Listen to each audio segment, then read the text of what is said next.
masaya nating ipaghandang pagdating ng manunubos tagapagligtas natin. Tuwiri mga landas, mga alitan ay tapusin sapagkat si Kristo'y darating. In the name of the Father, the Son, and the Holy Spirit. Amen. The Lord be with you. And with your spirit. My dear friends, let us call to mind our sins and once again ask the Lord for pardon and strength. You were sent to heal the contrite of heart. Lord, have mercy. Lord, have mercy. You came to call sinners. Christ, have mercy. Christ, have mercy.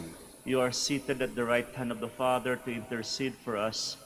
Lord, have mercy. Lord, have mercy. And may Almighty God have mercy on us, forgive us our sins, and bring us to everlasting life. Amen. Let us pray. Grant, we pray, Almighty God, that we who are weighed down from of old by slavery beneath the yoke of sin may be set free from the newness of the long-awaited nativity of your only begotten Son, who lives and reigns with you in the unity of the Holy Spirit, God, forever and ever. Amen. Please be seated. A reading from the book of the prophet Jeremiah.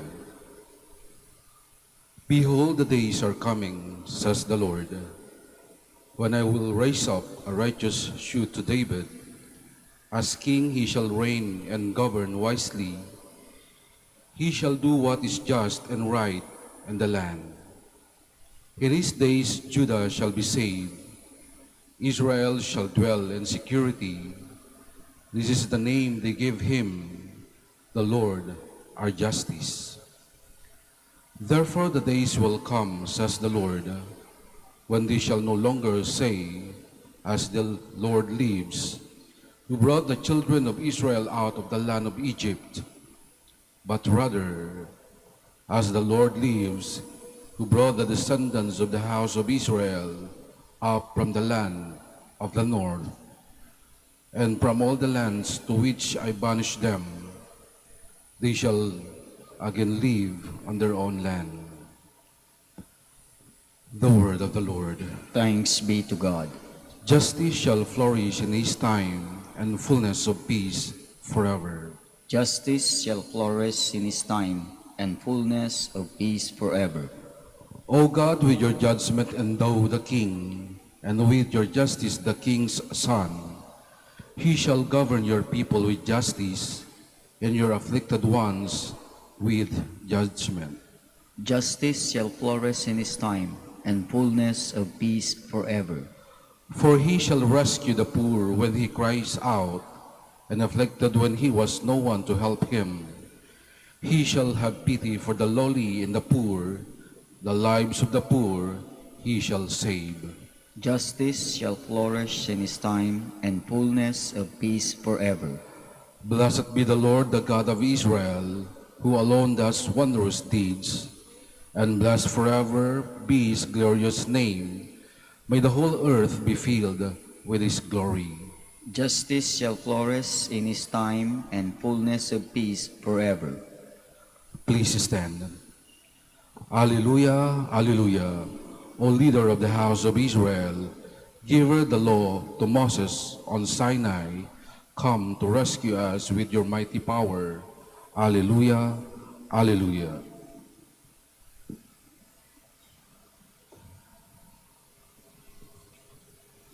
The Lord be with you. And with your spirit. A reading from the Holy Gospel according to Matthew. Glory to you, O Lord. This is how the birth of Jesus Christ came about. When his mother Mary was betrothed to Joseph, but before they lived together, she was found with the child through the Holy Spirit. Joseph, her husband, since he was a righteous man, yet unwilling to expose her to shame, decided to divorce her quietly. Such was his intention when, behold, the angel of the Lord appeared to him in a dream and said, Joseph, son of David, do not be afraid to take Mary, your wife, into your home, for it is through the Holy Spirit that this child has been conceived in her. She will bear a son, and you are to name him Jesus, because he will save his people from their sins. All this took place to fulfill what the Lord has said through the prophet. Behold, the virgin shall be with child and bear a son, and they shall name him Emmanuel, which means God is with us. When Joseph awoke, he did as the angel of the Lord had commanded him, and took his wife into his home. He had no relations with her until she bore a son, and he named him Jesus. My dear friends, the Gospel of the Lord. Praise to you, Lord Jesus Christ. Please be seated. San Jose, siya ang tema ng ating ebanghelyo sa araw na ito. Si San Jose, isang taong mabuti, matuwid, matino, matapat. Kaya po mga kapatid, nitong ating ebanghelyo, ang nais iparating sa ating lahat, naway maging katulad tayo ni San Jose. Mabuti, matuwid, matino, matapat. Isang magandang paalala sa ating lahat, bahagi ng ating paghahanda itong panahon ng Kapaskuhan.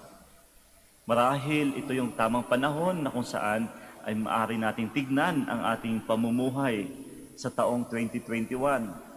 Kumusta ba ang aking buhay? Kumusta ba ang aking mga pananalita? Kumusta ba ang aking mga naging desisyon? Kumusta ba ang aking naging direksyon sa taong ito? Kaya nga naman, magandang paalala sa atin yung naging buhay at naging prinsipyo ni San Jose, ang pagiging matapat. Paano nga ba nananatili ang kanyang katapatan? Kaya kung titignan natin, ang daming pinagdaanan ni San Jose. Una pa lang, kwento sa ating ebanghelyo, napakasakit kay San Jose. Hindi madali kay San Jose. Tunay nga namang isang pagsubok sa kanya, ang bigla na lang niyang malaman na ang si Maria ay nagdadalang tao. Kaya na-imagine ko, kaya kita mo naman, kahit sa kanyang pagtulog, naisip niyang iwan, pagtaksilan si Maria. At alam mo natin ito, nagtutuloy-tuloy pa ang mga pagsubok na kanyang naranasan. Bagkus sa gitna ng mga paghihirap na ito, ay nananatiling matuwid, matino at matapat si San Jose. Hindi po siya nagpapatinag sa mga pagsubok. Kaya magandang paalala, sabi ko nga po, isang magandang modelo sa ating buhay. Alam ko yung pagsubok, hindi ho naiiba sa atin yan. Lahat tayo dumadaan sa pagsubok. Kasi lalong-lalo na kapag ang pagsubok ay may kasamang emosyon, sakit, sinaktan ka, iniwan ka, pinabayaan ka. Kasama yan dito yan eh.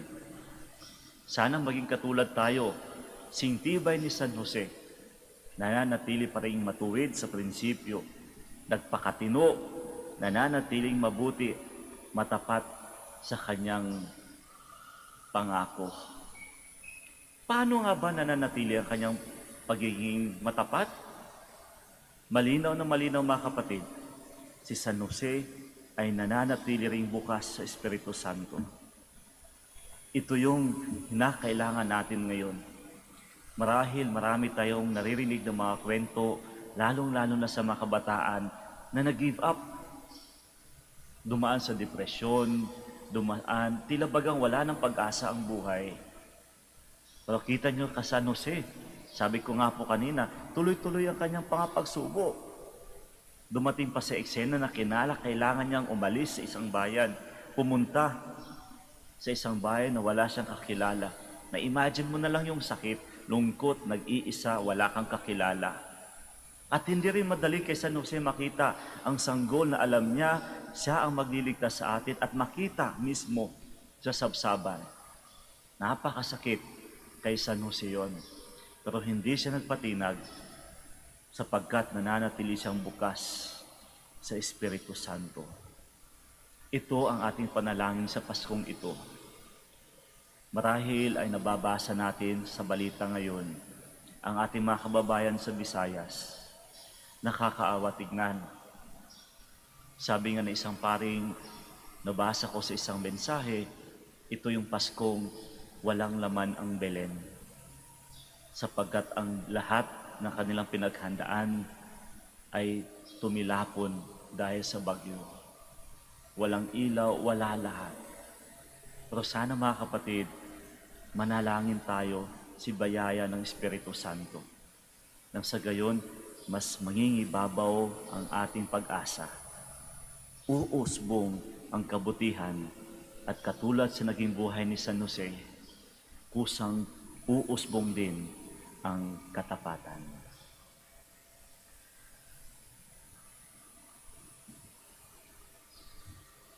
Please stand. In union with Saint Joseph, the man of great faith, let us make our prayers together as God's family to the true Father of all, and we shall say, Father of all, bless us. Father of all, bless us, that the Pope, bishops, priests, and consecrated men may, like Saint Joseph, mirror God's love with their fatherly care. Let us pray to the Lord. Father of all, bless us. That government officials, like Saint Joseph, may be sensitive and discerning of God's plan as it unfolds in the day-to-day events of life. Let us pray to the Lord. Father of all, bless us. That fathers may show special love and concern for their families through their diligence in edifying life. Let us pray to the Lord. Father of all, bless us. That those who are undergoing crisis in their personal and family life may have the hope and faith of Saint Joseph. Let us pray to the Lord. Father of all, bless us. That through the intercession of Saint Joseph, the dying may find consolation in their last hours. Let us pray to the Lord. Father of all, bless us. Now in silence, we offer to God all our personal intentions.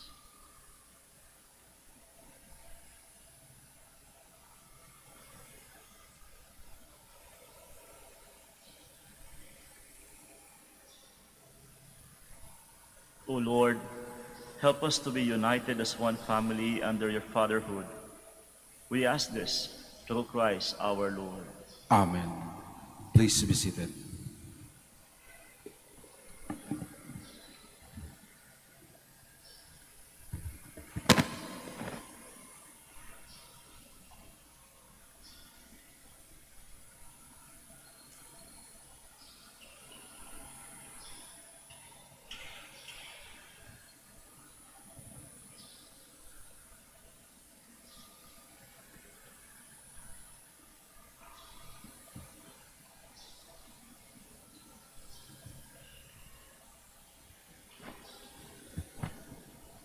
Blessed are you, Lord God of all creation, for through your goodness we have received the bread we offer you. Fruit of the earth and work of human hands, it will become for us the bread of life. Blessed be God forever. Blessed are you, Lord God of all creation, for through your goodness we have received the wine we offer you. Fruit of the work of human hands, it will become our spiritual drink. Blessed be God forever.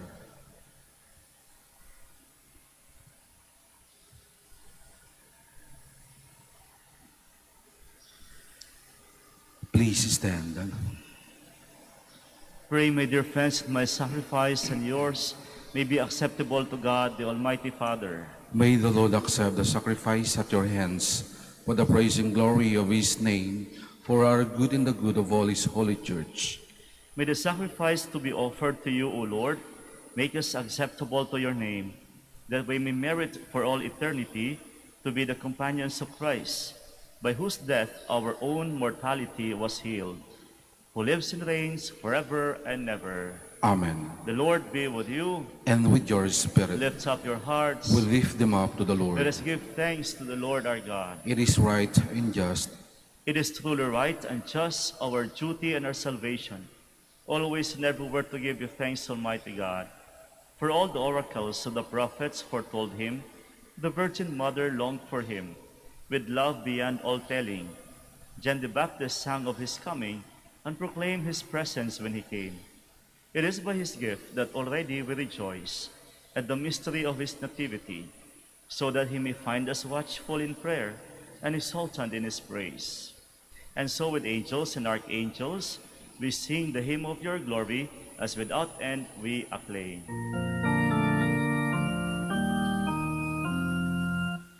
Holy, holy, holy, Lord God of hosts. Heaven and earth are full of your glory. Hosanna in the highest. Blessed is he who comes in the name of the Lord. Hosanna, Hosanna in the highest. Please all kneel.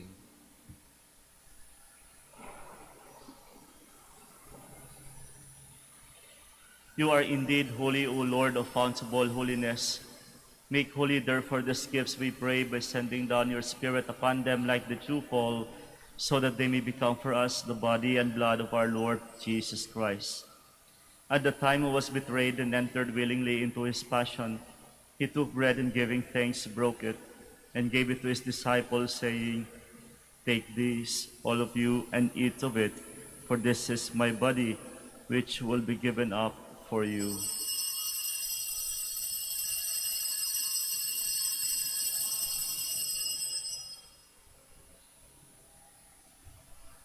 In a similar way, when supper was ended, he took the chalice, and once more giving thanks, he gave it to his disciples, saying, "Take this, all of you, and drink from it, for this is the chalice of my blood, the blood of the new and eternal covenant, which will be poured out for you and for many, for the forgiveness of sins.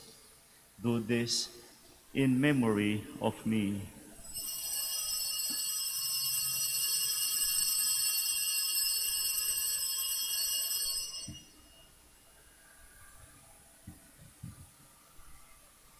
The mystery of faith.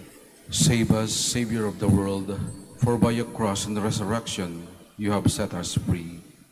Therefore, as we celebrate the memorial of his death and resurrection, we offer you, Lord, the bread of life and the chalice of salvation, giving thanks that you have held us worthy to be in your presence and minister to you. Humbly we pray that, partaking of the body and blood of Christ, we may be gathered into one by the Holy Spirit. Remember, Lord, your church spread throughout the world, and bring her to the fullness of charity, together with Francis our Pope, Socrates our Bishop, and all the clergy. Remember also our brothers and sisters who have fallen asleep in the hope of the resurrection, and all who have died in your mercy. Welcome them into the light of your face. Have mercy on us all, we pray, that with the Blessed Virgin Mary, the Mother of God, Saint Joseph, her spouse, with the blessed apostles, San Antonio de Padua, and all the saints who pleased you throughout the ages, we may merit to be co-heirs to eternal life, and may praise and glorify you through your Son, Jesus Christ. Through him, and with him, and in him, O God, Almighty Father, in the unity of the Holy Spirit, all glory and honor is yours, forever and ever. Amen, amen, amen, amen. Please stand. At the Savior's command and formed by divine teaching, we dare to say,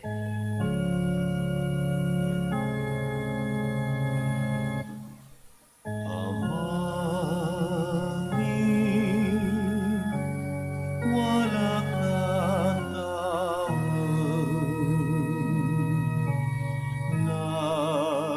Nagalanso, naran mo, unsakit si kami, panarian mo, uno ay linawang dyan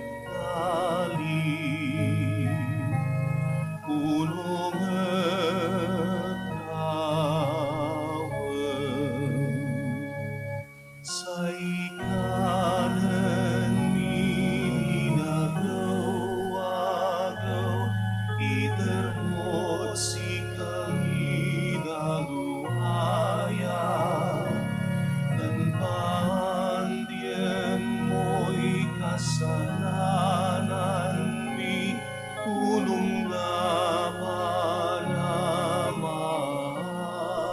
diri, kasalanay nan kasalanan, at si kami tanag mo kami, iteret tukso, ilaban mo kami, maugat. Deliver us, Lord, we pray, from every evil. Graciously grant peace in our days, that by the help of your mercy we may be always free from sin and safe from all distress, as we await the blessed hope and the coming of our Savior Jesus Christ. For the kingdom, the power, and the glory are yours now and forever. Lord Jesus Christ, who said to your apostles, "Peace I leave you, my peace I give you," look not on our sins but on the faith of your church, and graciously grant her peace and unity in accordance with your will, who live and reign forever and ever. Amen. The peace of the Lord be with you always. And with your spirit. And now let us offer each other the sign of peace. Peace be with you all. Lamb of God, You take away the sins of the world, have mercy on us. Lamb of God, you take away the sins of the world, have mercy on us. Lamb of God, you take away the sins of the world, grant us peace. Please kneel.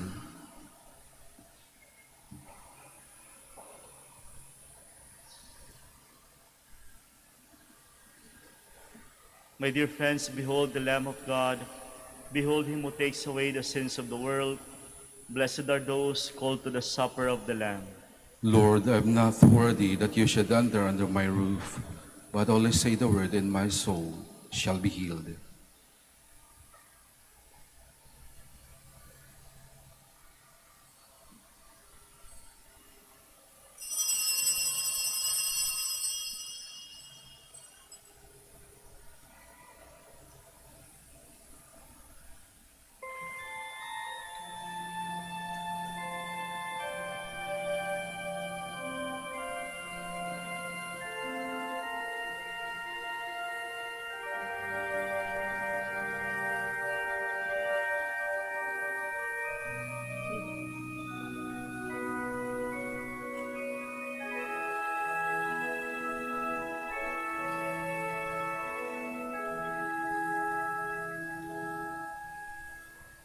Kay gulo na nga ng mundo, hirap, sakuna at lungkot, kaya't sama-sama tayong manalangin dahil darating na ang Pasko. Panginoon, halina, umarito ka,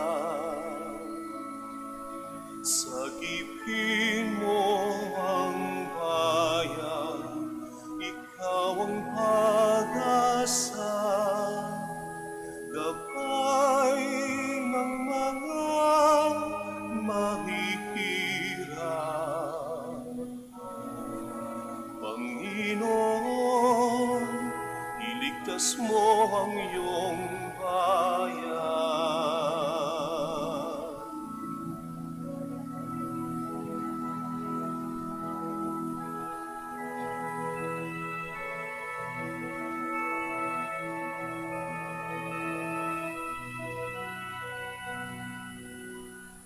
Di ba't kay saya dapat ng Pasko? Kung bawat pamilya ay buo. Kaya idalangin natin ang bawat tahanan bago sumapit ang Pasko.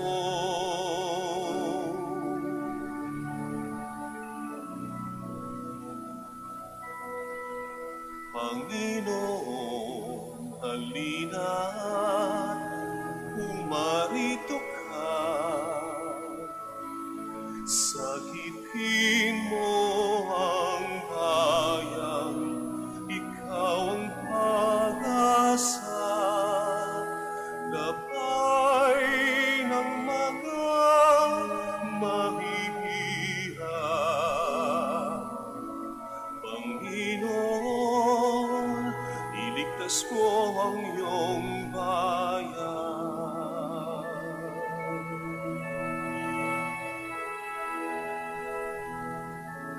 Di ba't kay saya dapat ng Pasko? Kung bawat pamilya ay buo, kaya't idalangin natin ang bawat tahanan bago sumapit ang Pasko.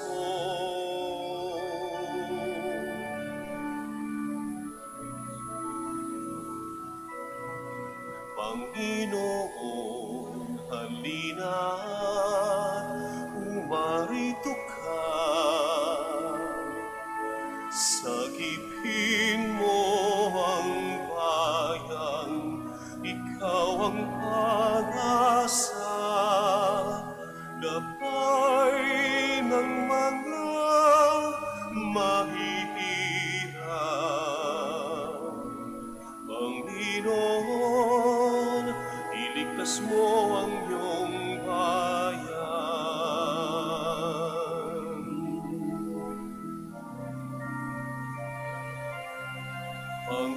Panginoon, halina't umarito ka. Sagipin mo ang bayan, ikaw ang pag-asa. Gabay ng mga mahihirap. Panginoon, iligtas mo ang iyong bayan.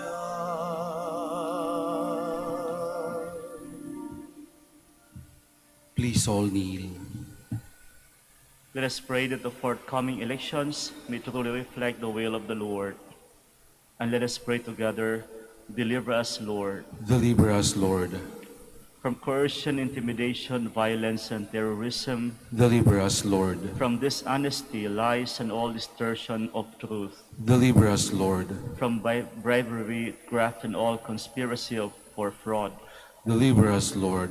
from gullibility to the deceptive and blindness of perspective, Deliver us, Lord. from threats, intimidation, and perverse language. Deliver us, Lord. Let us pray together, hear us, Lord, Hear us, Lord. that conscience may always be our ultimate norm, Hear us, Lord. that the common good may always be our highest goal, Hear us, Lord. that human dignity may be respected all the time, Hear us, Lord. that the poor and the weak may always have the priority, Hear us, Lord. that care for creation may never be ignored, Hear us, Lord.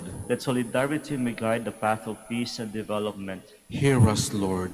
that genuine fear of God and love of neighbors may guide those who seek public office. Hear us, Lord. Shepherd of souls and Savior of the nations, politics is your gift to us, a call to serve others and grow in holiness. Guide our politics as you guide our lives. May our political engagement for voters and candidates bring glory to your loving name and help us grow in holiness. forever and ever. Amen. Please stand. Let us pray.